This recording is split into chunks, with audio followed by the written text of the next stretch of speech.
always remember, contours cannot end anywhere. Okay, contours cannot end anywhere, but close on themselves either within the map or outside the map. Okay, always remember, contour cannot end anywhere, but close on themselves either inside the map or outside the map. Okay, this is the most important characteristic.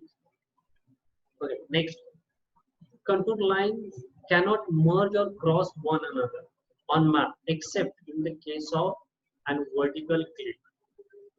Okay, or vertical clip or overhanging clip. Okay, so this is overhanging clip. Okay, so in this overhanging clip you can observe.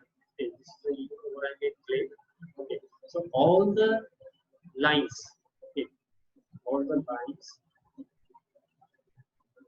goes from same point.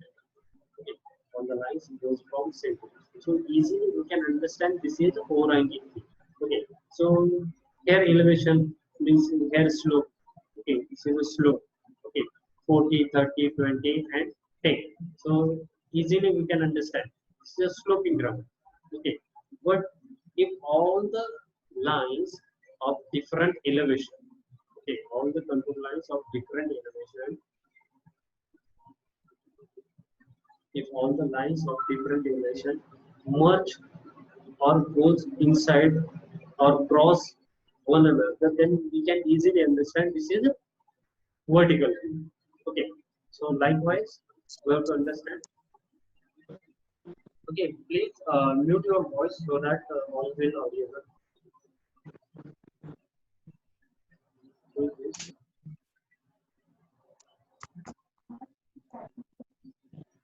Please mute your. Okay, thank you. Okay, so just like that, next character is that just like overhanging cliff, contour lines never run into one another except in the case of vertical cliff, just like overhanging cliff. Okay, so contour lines never run one another. Okay, except vertical cliff. Okay, so in this picture you can easily observe. So, okay, you can easily understand. Okay, so this is sloping side. Okay, this is sloping side.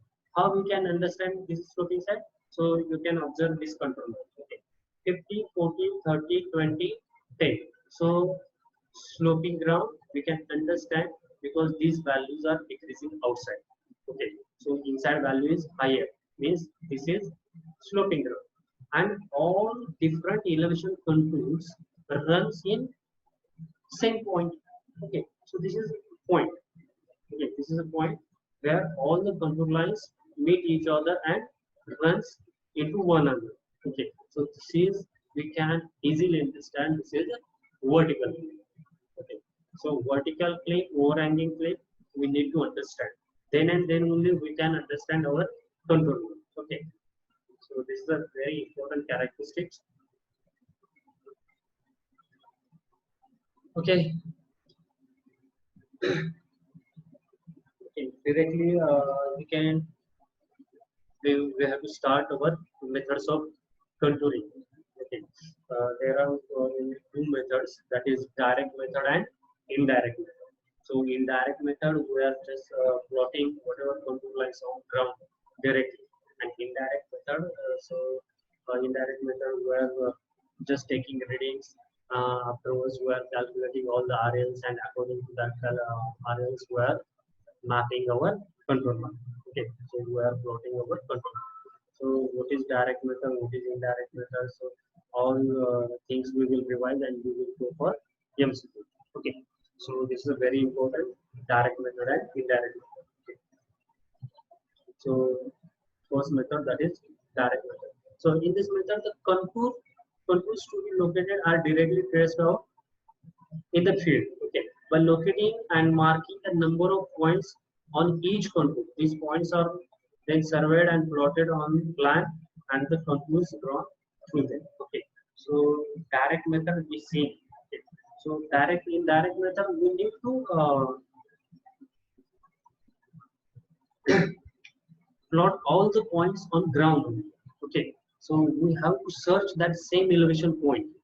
So this is time consuming method, and this is a steadiest method. Okay, little bit complicated and time consuming method. Okay, so it requires a lot of time because we have to search same elevation point on ground.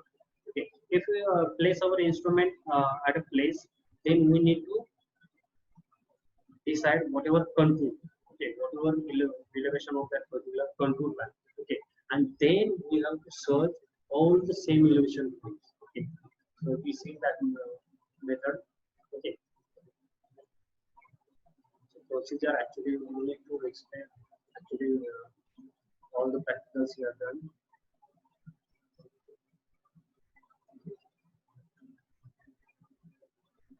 Okay, so by this picture I will explain. If we plot our instrument this point, okay, so then we have to there will be methods, a radial method. So in radial method we have to decide that all the lines like this we have to draw, and then we have to choose our specific contour interval. Okay, but according to contour interval we have to decide our RL of that particular contour. Okay, so same RL point we have to search. Okay, if you plot one point on this line, then we have to search same RL. Means RL of this point is 70. Then we have to choose, we have to search same RL, that is 70 RL point on this line. Again on this line, again on this line, again on this line. So likewise we have to complete this loop. Okay, so this is our first contour. Next, according to our contour interval, we have to next choose RL, and next we have to search that point. So likewise we done that practical. Okay, so no problem. Okay, so indirect method. So generally indirect method we are preferring. Okay, so in indirect method we are just going on field, just observing that field, and we are taking all the readings.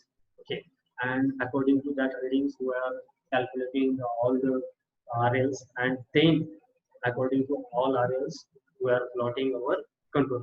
Okay, so likewise we are all plotting or doing contouring. Okay, so in indirect method there will be first method square method,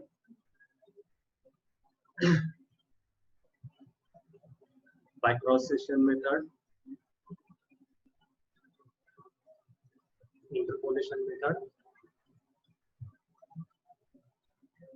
So in interpolation also there will be types, by estimation, by arithmetic calculation, and by graph. Okay, so these methods we need to understand. Indirect method. Okay, so actually we done this practical role there. Okay. So within 5 minutes our meeting with arithmetic equals.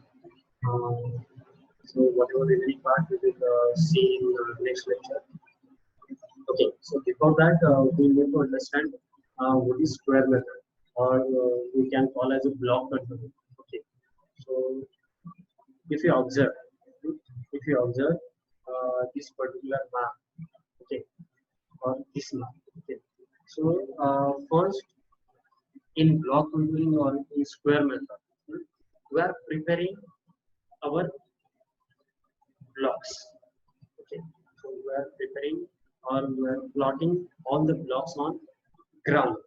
Okay, particular on that field we are plotting whatever blocks are there, 5 meter by 5 meter, 10 meter by 10 meter, so according to our purpose. Okay, so according to our needs we can decide our that block size, and according to our work, okay, what is the precision of that particular work. Okay, according to that work we can decide our block size. Okay, so if we take 10 by 10 meter, okay, so if we take this particular map, So if you consider this is a 10 by 10 block, so all same block you have to plot on actual ground. Okay, so on actual ground we have to plot, and then we have to take all the readings of corner points, all the readings of all the corner points of all the blocks. Okay, so whatever number of corner points on that particular plotting area, so we have to take all the readings of all the corner points, and then according to that readings we have to calculate all the RLs. Okay, so according to that RLs we need to plot our contour. So according to that sloping nature of that ground, we have to decide first contour interval. Okay, so contour interval of that particular map, and according to that contour interval, we have to plot all the RLs of that particular corner points, and we have to draw same elevation points. We have to join same elevation point, and for these intermediate points, we need to interpolate. Okay, we need to interpolate, and for that interpolation, there will be three methods. Okay, so that all three methods we will see in next lecture. So this is indirect method, and first one is direct method. So direct and indirect method, we need to understand difference between direct and indirect method. Okay, so we will stop here. Okay, thank you.